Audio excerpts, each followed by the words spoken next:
I celebrated a birthday recently, last Friday actually, but am now at an age where I don't elaborate on exactly which one.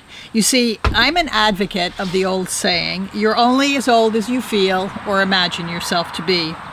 I have many memories of birthdays past.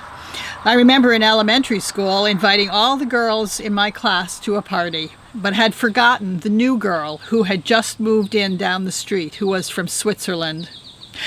My mother and I walked to her house when my guests had all left, bearing a piece of birthday cake and a sincere apology.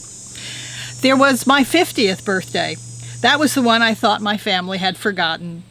Joe and Heather were off visiting colleges, and Patty and Tim were at an age when they seldom remembered dates other than their own birthday and Christmas.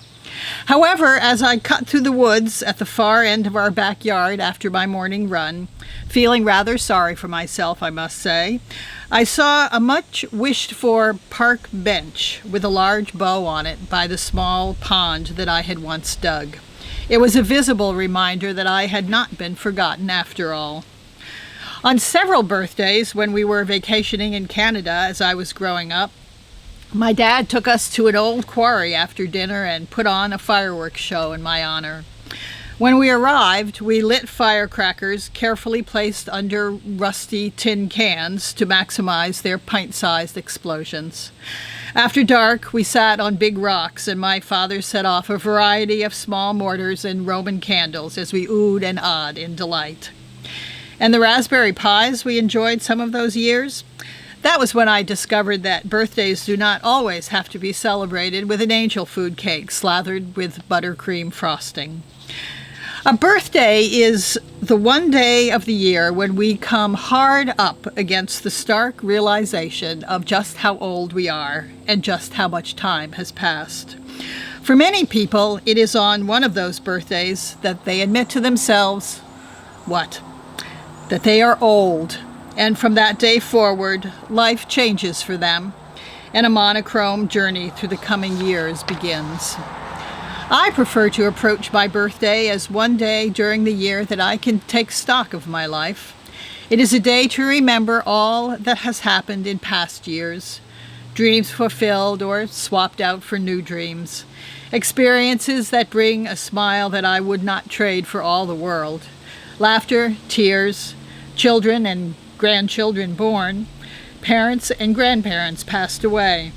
It is a day that I can feel blessed for all that has been. But birthdays are also a time for looking ahead, anticipating memories yet to be made, new dreams yet to be fully formed, more laughter, more tears, more children and grandchildren growing and changing. Anything but a monochrome journey into the coming years. You see, I believe that all of us continue to be blessed and to be a blessing to others, no matter how many more years we are given, no matter how many more birthdays we are around to celebrate. The other thing about birthdays, they are a time to recommit to that age we always think of ourselves being. For me, it's sometimes 26, but more often 32. Birthdays are a time to remember to just keep going and not give in to the aches and pains, physical and psychological, and the limitations we so easily and too often put on ourselves as we age. In short, birthdays are a time to take to heart my dad's oft-used adage, stay loose. Stay loose because life will always and forever be a tremendous ride wherever it may lead us.